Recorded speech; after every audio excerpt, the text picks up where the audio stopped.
Hello, today I will be demonstrating how to crochet in rows as well as demonstrating the single crochet stitch. It is abbreviated as SC in US terms. So you're going to begin by making a slip knot. If you do not know how to make a slip knot, please check out my video on how to make a slip knot for beginners. So here's our slip knot. Next, you're going to make chain stitches. Do however many chain stitches your pattern calls for, or if you want to follow along with me, do 6. So 1, 2, 3,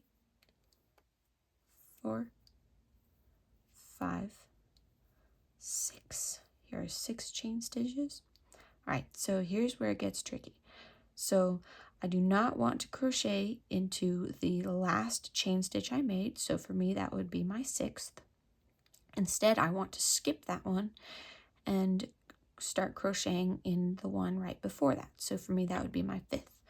1, 2, 3, 4, 5. So here is the single crochet demonstration. So you're going to put your hook into this top loop of yarn, making sure to skip 1 chain stitch, and you're going to yarn over, pull your hook through that. You should have 2 loops on your hook. You're going to yarn over again and pull through both of those loops. And here is 1 single crochet stitch. And here's another.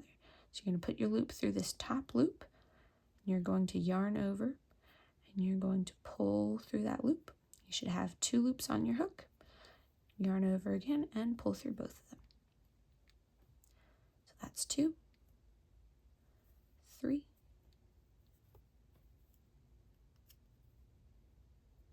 4, and 5. So you might be wondering, why do I only have 5 single crochet stitches when I chained 6? So that is because I skipped that last chain stitch and worked into the 5th chain stitch. So that is why we have 5. So it is important to count your stitches to make sure you have the correct amount. So single crochet stitches form a V shape like so. So you're going to start with this one. 1, 2, 3, 4, and 5. So for this next step, in patterns, you'll see it as chain 1 turn. So you're going to make 1 chain, and then you're going to turn the work facing away from you. So you might be wondering, where did my V stitches go? You just have to turn it up and you can see them. If it helps, you can keep your work turned this way so you can see the stitches. Next, you're going to work into that last single crochet stitch that you made, not the chain stitch that you just made, but the last single crochet. You're going to make another single crochet, so yarn over, pull through, yarn over again. You should have 2 loops at this point on your hook and pull through. And you're going to put your hook under the stitch. You're going to yarn over, pull through. You should have 2 loops, yarn over, and pull through both. So that's 2. And there is 3.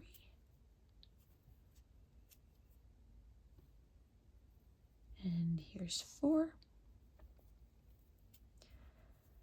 And this is my last stitch. Do not get this little bump right here confused with another stitch. You are only working into this stitch as your last stitch.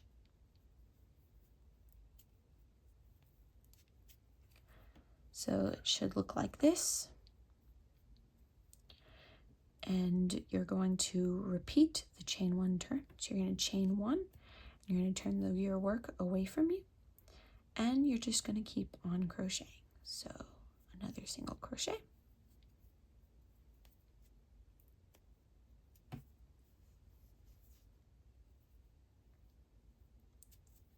So this would be 2, making sure you get underneath both loops. 3.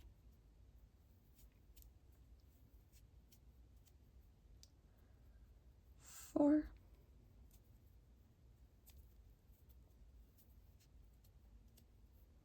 And 5. Again, you do not want to confuse any bumps over here for stitches, so this is our last stitch. And there you go. That's how you work in rows and also how you make a single crochet stitch.